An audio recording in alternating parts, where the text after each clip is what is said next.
미국의 옐로우스톤 국립공원에서 있었던 일입니다. 그 공원 관리 당국에서 보니까 점점 더 그 공원 국립공원으로 지정된 전 지역이 이 생태계가 정상적으로 유지가 되지 않는다라는 그런 판단이 내려졌습니다. 그래서 원인을 분석한 결과 오리건 주립대학교의 윌리엄 교수님께서 연구팀이 조사를 시작했습니다. 그랬더니 진단되기를 1926년에 이 늑대가 옐로우스톤 국립공원에서 멸종되다시피 했더라는 겁니다.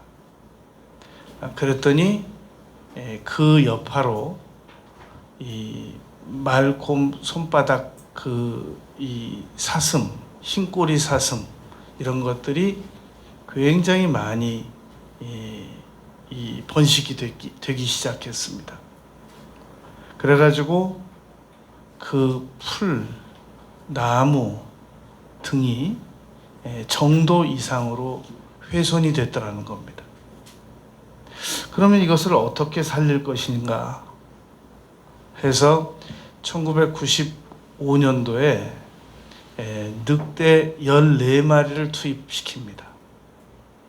그랬더니 사슴들이 그 지나치게 바닥까지 다 샅샅이 그 풀을 뜯어먹고 그런 식물 생태계를 교란시켰던 사슴들이 도망가기 시작했습니다.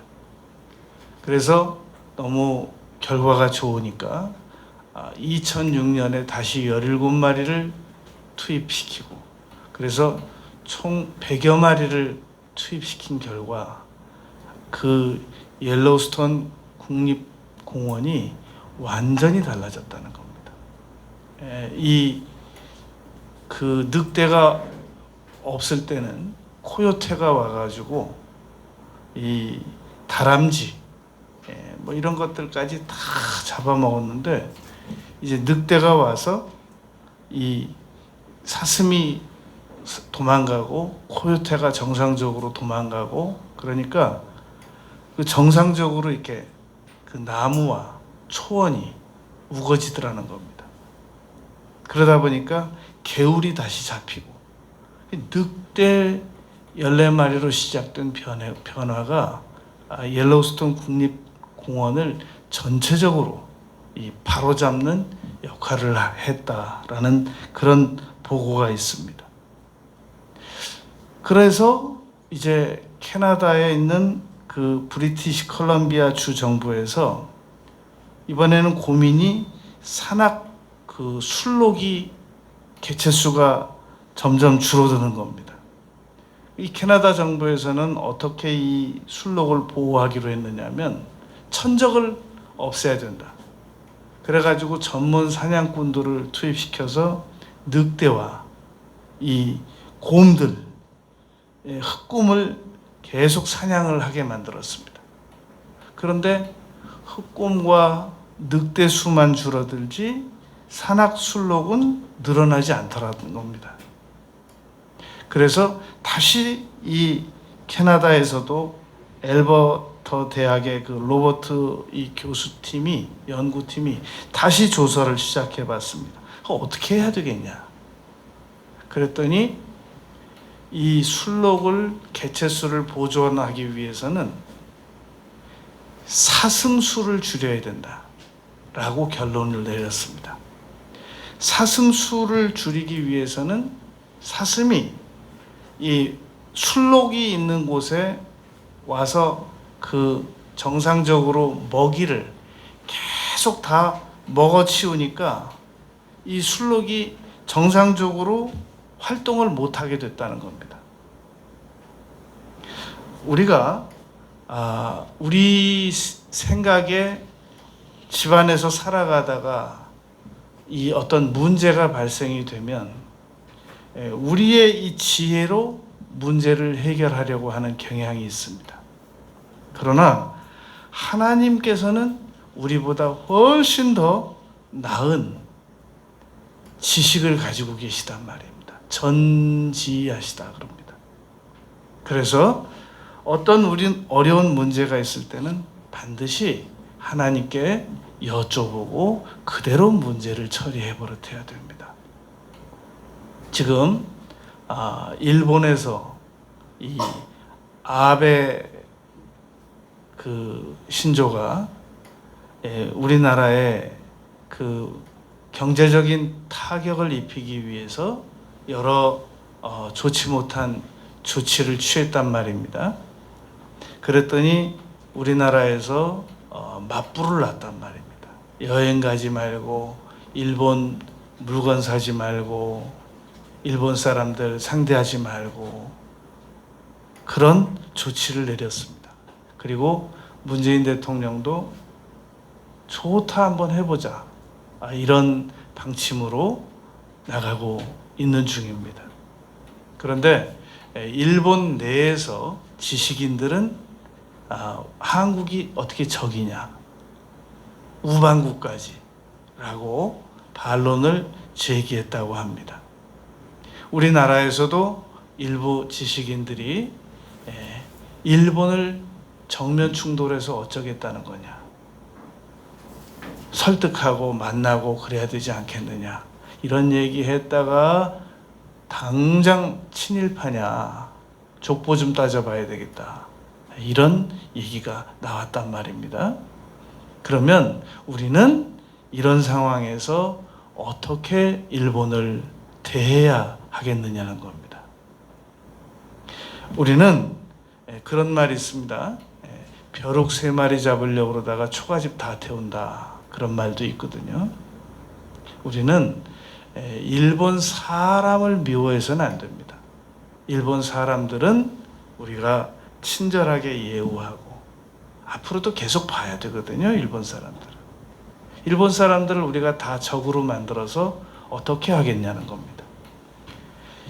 지금 우리가 대항해야 되는 거는 그 아베 신조의 정책을 대항해야 되는 거지, 일본 사람을 대항해 가지고 지금 정치인들이 서로 부딪혀 가지고 이 완고함을 나타내는 중에 경제인들은 지금 멸망 직전입니다. 일본 사람들만 전적으로 상대하던 그 상공인들은 어떻게 살아남겠습니까? 그래서 물론 우리가 이번 기회를 통해서 일본만 전적으로 의지하면 안 되겠구나, 아시아 다른 나라도 우리가 같이 협력을 해서 만나고 가고 그래야 되겠구나, 이걸 이제 지금 학습하고 있단 말입니다. 이런 상황이 오기 전에 일본만 전적으로 의존하면 안 되겠구나, 우리가 미국만 전적으로 의존하고 있으면 안 되겠구나, 관계가 좋을 때는 아무 문제가 없는데 관계가 나빠져 버리면 완전히 굴복을 하든지 완전히 피해를 떠안든지 둘 중에 하나 해야 된단 말입니다. 중국만 완전히 의존하고 있으면 안 되겠구나, 수출도. 아무리 중국이 넓은 시장이고 좋은 시장이지만 우리가 다른 나라도 신경을 써야 되겠구나 라는 걸 이번에 우리가 잘 교훈적으로 받아들여야 된단 말입니다. 그런데 좋다 한번 해보자, 니네 올림픽 제대로 되나 한번 해보자, 방사선 그거 우리 다 터뜨리겠다, 그러면 또 일본은 우리에 대하여 터뜨릴 거 없겠습니까? 성경에 서로 물고 찢으면 피차 멸망할까 한다고 갈라디아서에서 바울 사도께서 말씀하셨거든요. 그러니까 우리가 이걸 어떻게 대통령은 풀어야 하느냐면, 대통령은 좀 미시적 관점이 아니라 거시적 관점으로 보면서 우리가 아베 신조가 철없어서 저러는데 요 기간 동안 잘 인내하고 우리 경제인들은 협력하고, 그리고 표 끊어놓은 거 여행도 좀 다녀오시고, 완전히 발 끊고 그러지 말고 그리고 또 그래야 일본에서도 또 올 거 아니겠어요, 우리한테? 그러나 이 상황에서 정리되는 게 있단 말입니다. 우리는 미처 생각하지 못하고 있었던 것이 있었는데 이 상황에서 정리되는 게 있는데, 일본에서 좋지 못한 여행을 오는 사람들이 있었거든요, 우리나라에. 반대로 우리나라에서도 일본으로 좋지 못한 여행을 가는 남자들이 있었단 말입니다. 이번 기회에 이런 게 정리되는 거예요. 그러니까 지금 이 상황을 무조건 나쁘게만 볼 것이 아니란 말입니다. 이걸 잘 활용하면 정리될 거 정리되고 더 좋은 길로 나갈 수 있단 말입니다. 이 태풍이 굉장히 불편하죠.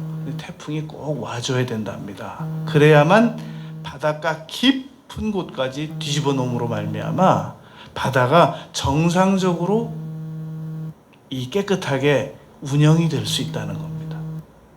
태풍이 안 오면 바다도 잘못된대요. 그러면 이런 관점을 우리는 누구에게 어떻게 배울 것인가? 성경으로 돌아와야 됩니다. 그래서 호세아서 4장 6절에서 내 백성이 지식이 없으므로 망하는도다. 내가 지식을 버렸으니 나도 너희를 버리겠다 라고까지 말씀하셨단 말입니다. 우리가 집안에서 어떤 문제가 하나 일어나면 우리 이제 이것 때문에 망했다, 그게 아니라 이 문제를 통해서 어떻게 우리가 더 흑자적 전환을 할 것인가, 그런 관점으로 바라보아야 한단 말입니다.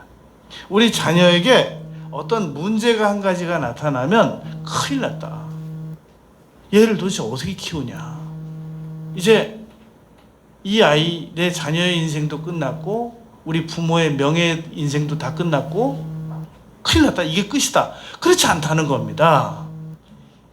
현재 우리 자녀가 취하고 있는 행동을 잘 활용해서 잘 장점을 발견하고 단점을 파악하고, 그래서 얼마든지 더 좋은 상황으로 만들어낼 수 있단 말입니다.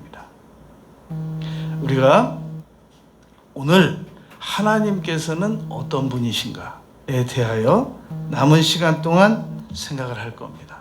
첫째는 하나님께서는 축복하시고 싶은 자를 축복을 못 받도록 방해하지 말기를 원하십니다. 무슨 말이냐? 우리가 하나님께서 우리에게 관계성자들을 묶어주셨단 말입니다. 아내도 붙여주셨고 남편도 붙여주셨고 자녀도 붙여주셨단 말입니다. 그러면 하나님께서 우리 자녀를 축복하기를 원하세요.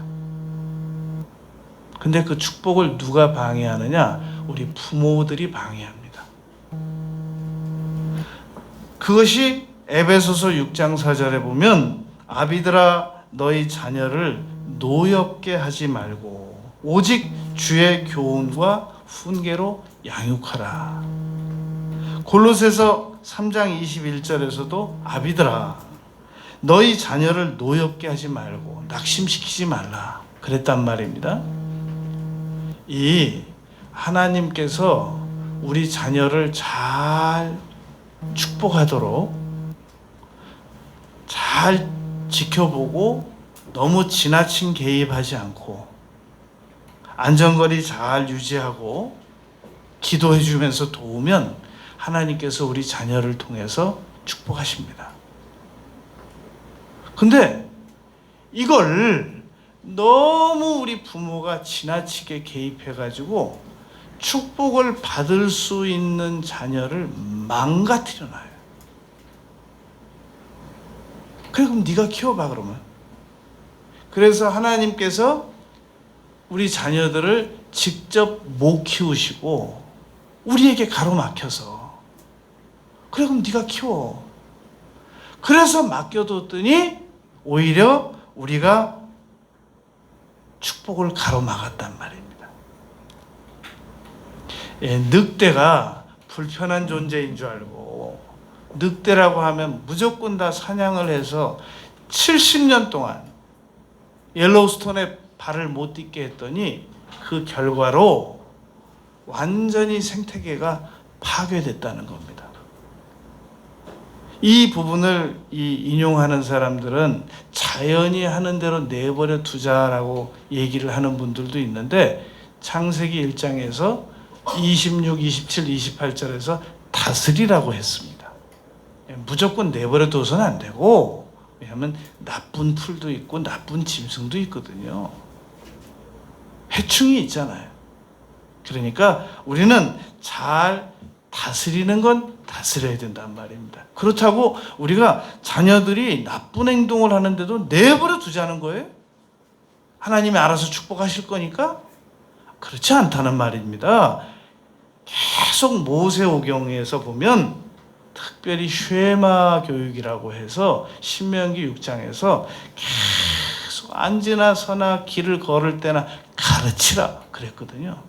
그러니까 하나님의 말씀을 잘 가르치고 그리고 기도하고 기다리고 그러자는 거지 그냥 방치하자 그거 아니란 말입니다.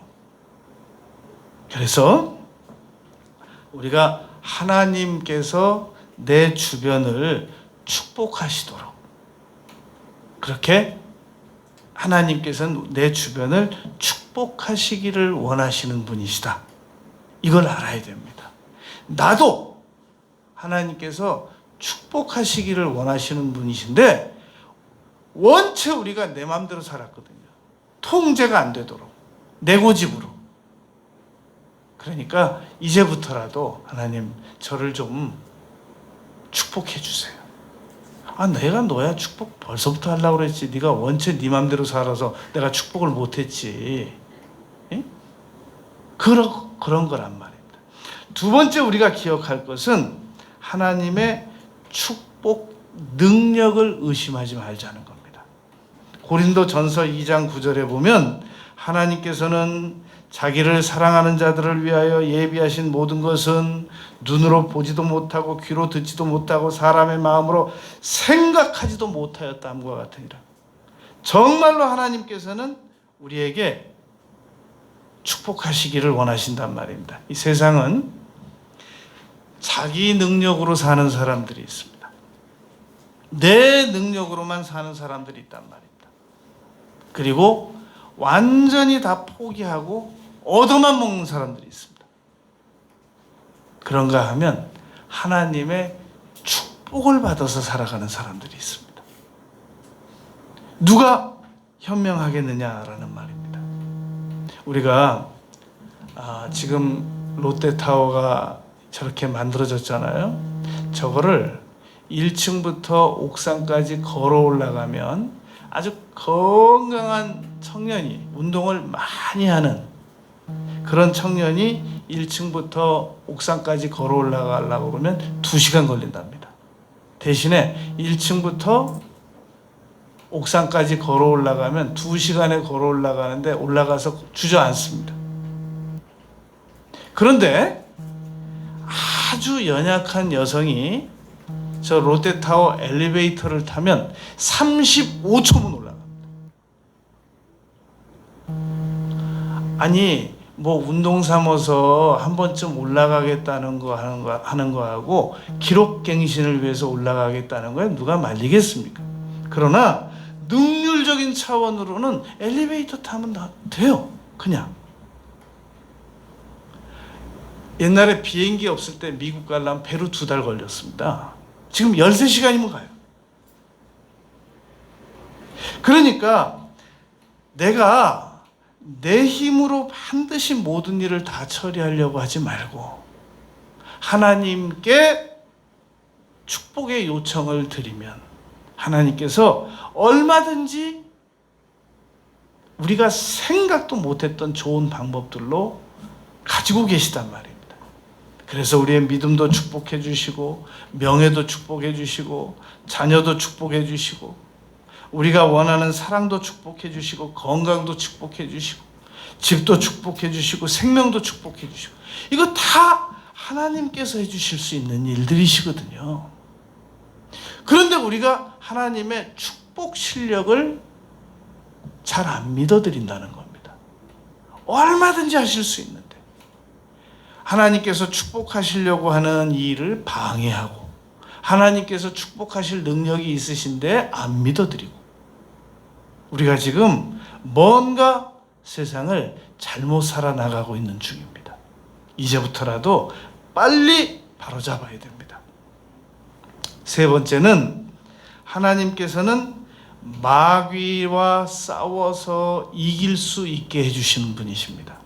요한일서 3장 8절에 보면 예수님께서 하나님의 아들이 나타나신 것은 마귀의 일을 멸하게 하려 하심이니라 라고 말씀했거든요. 여러분, 우리가 과학이 아무리 발달돼도 살아있는 파리 한 마리 못 만듭니다. 모든 생명의 라이센스는 하나님께서 가지고 계시거든요.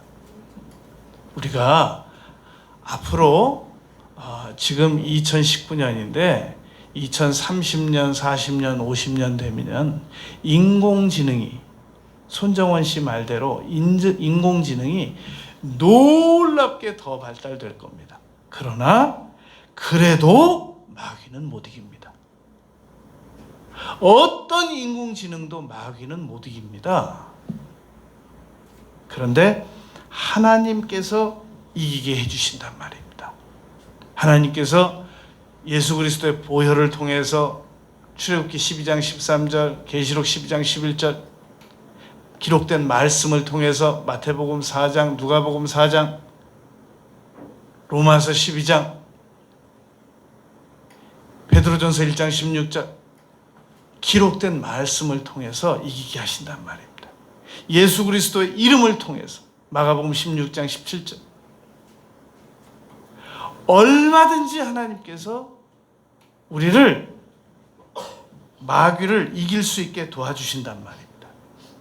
마귀는 우리의 행복을 방해하고 우리의 건강을 방해하고 우리의 심리를 공격해서 파괴하고 환경을 파괴하고 영적으로 우리를 교란시키고 기도를 못하게 하고 못 믿게 하고 불행하게 만들고 병들게 만들고 이 마귀를 하나님께서 도와주시면 이기게 하십니다. 이길 수 있단 말입니다. 우리의 힘만으로는 못 이긴단 말입니다. 지금 우리는 하나님께서 어떤 분이신가를 너무 많이 모르고 있습니다. 이 한 아들이 자기 친구하고 통화를 하더랍니다. 그러면서 아빠하고 사전 계획도 안 정했는데 아빠가 가만히 들으니까 그러더래요. 야, 우리 아빠 부자야. 걱정하지 마. 다 데리고 와, 다 데리고 와. 막 아빠가 그 얘기 듣고 감동해가지고 어이구, 이거 내가 도와줘야 되겠다. 이 문제를 수습해야 되겠다. 내 아들이 저렇게 나를 믿는데 내가 내 아들을 실망시키면 되겠는가? 그러면서 막 긴장해가지고 노력을 하지 않을 수가 없게 되더라는 겁니다.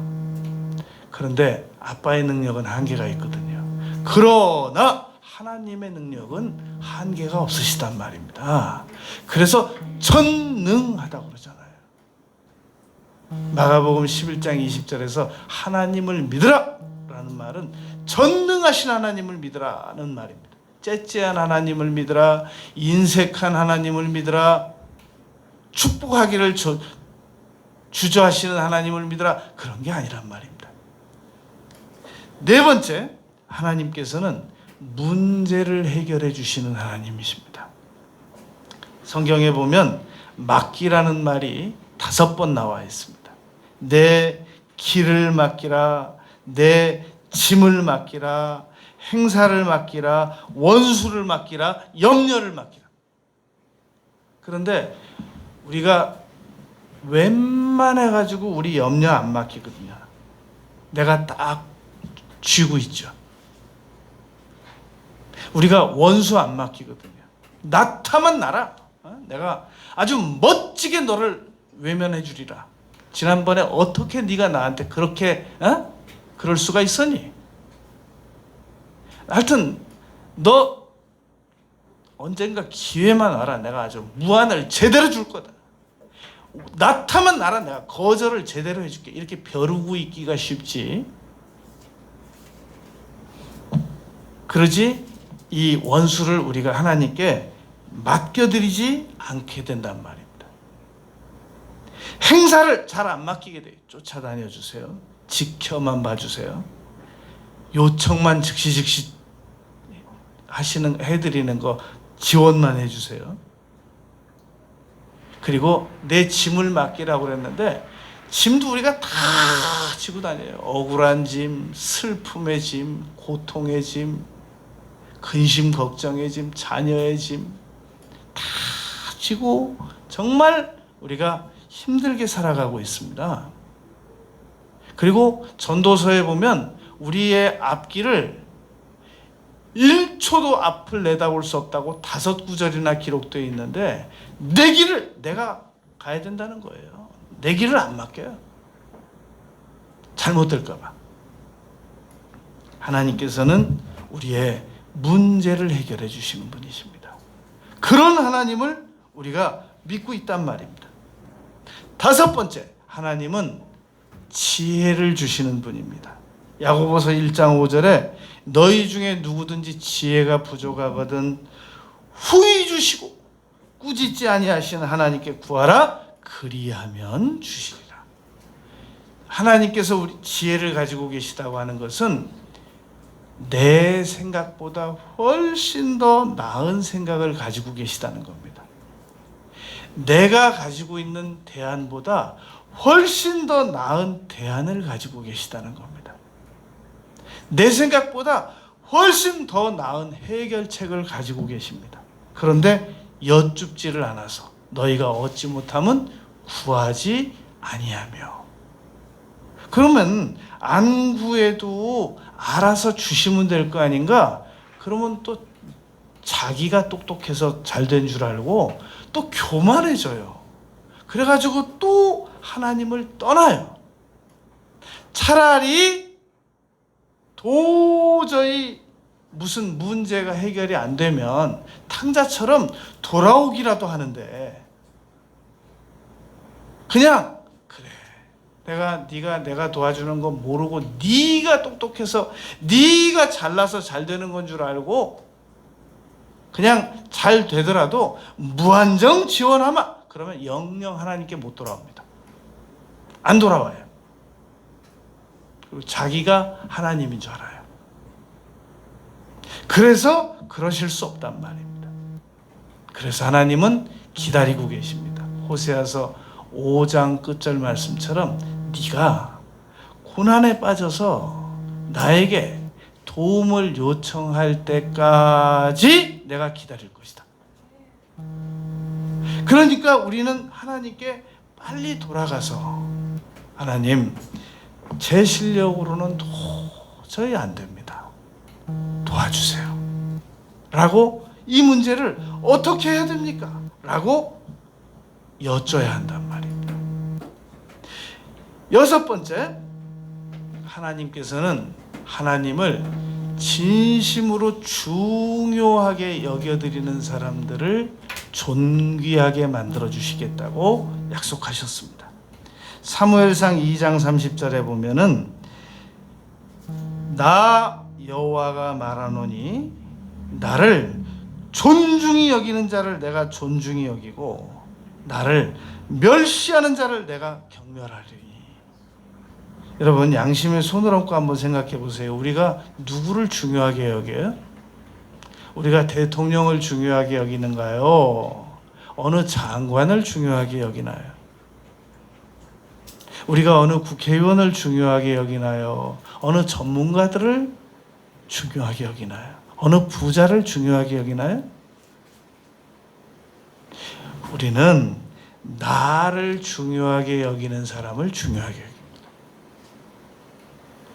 나를 존중히 여기는 사람을 존중히 여깁니다. 하나님께서 사무엘상 2장 30절에서 그렇게 하시겠다는 겁니다. 예레미야 2장 19절에서 네 속에 나를 경외함이 없는 게 악이요 고통인 줄 알아.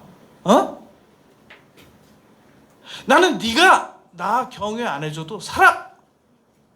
그런데 네가 나를 경외 안 하면 네 손해야, 네 손해.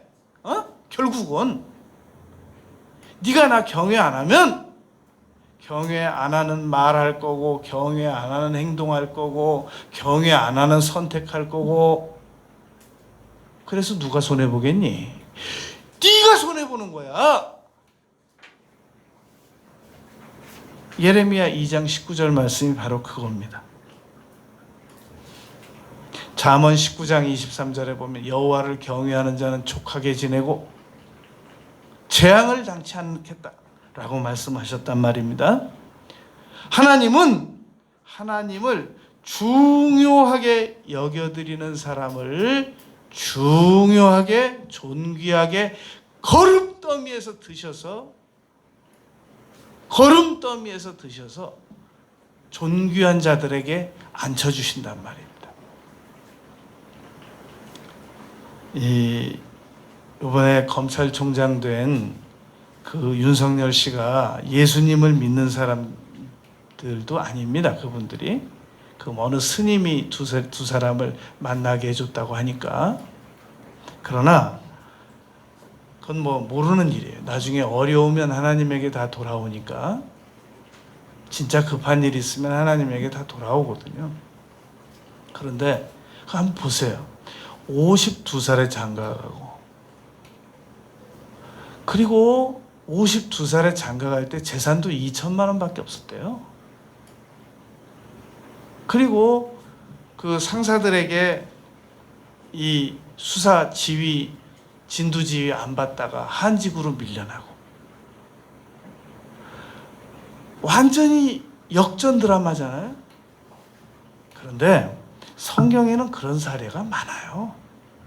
검찰총장은 2년 하면 끝나는 자리고, 그 뭐 부인이 재산이 뭐 한 5, 60, 70억 된대요. 그거야 100억 축복 받으면 하나도 안 부러울 일이지. 그게 뭘 부러울 일이. 60억, 70억이 왜 부럽냐면 지금 100억이 없어서 부러운 거거든요. 그럼 100억 받아버리면 되지. 검찰총장을 뭘 그렇게 부러워요? 2년 있으면 끝나요. 그냥 그렇게 부러워할 일이 아니거든요. 하나님을 중요하게 여겨드리면 경제가치 70억보다 더 높은 축복을 받습니다. 얼마든지.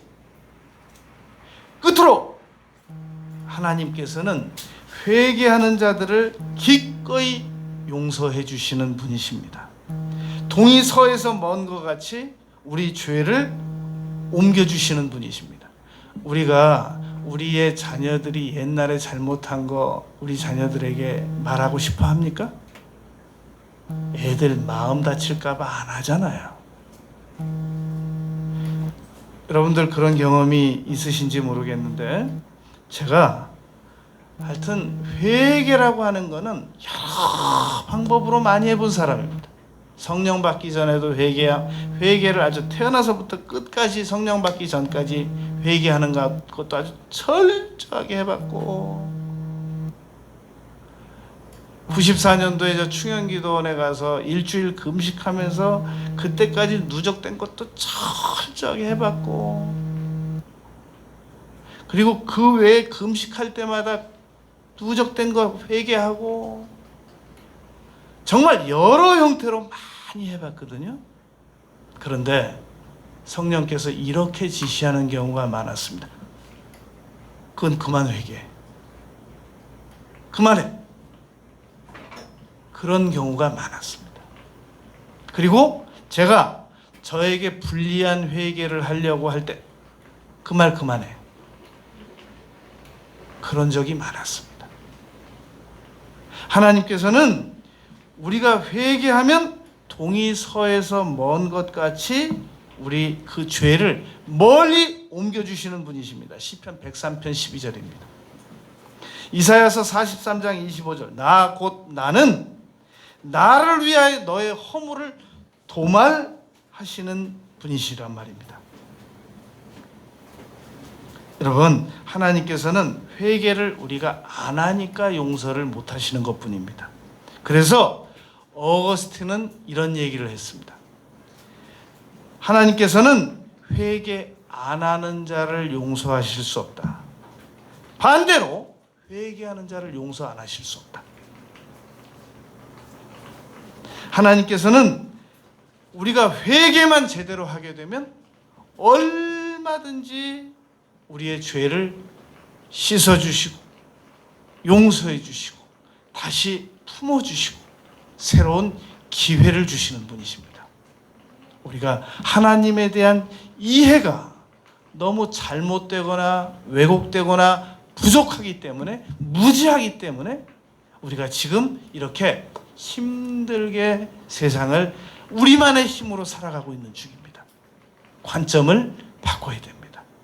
하나님을 적극적으로 가까이 품 안으로 들어가서 하나님을 사랑해드리고 도와달라고 요청드리고 문제를 해결해달라고 말씀드리고 지혜를 달라고 그러고 축복해달라고 그러고 나를 버리지 말아달라고 그러고 하나님 저를 더 사랑해 주시고 저도 하나님을 더 많이 사랑하겠다 그러고 오늘 호세아 말씀이 그겁니다. 하나님에 대해서 좀 공부 좀 해라. 공부 좀.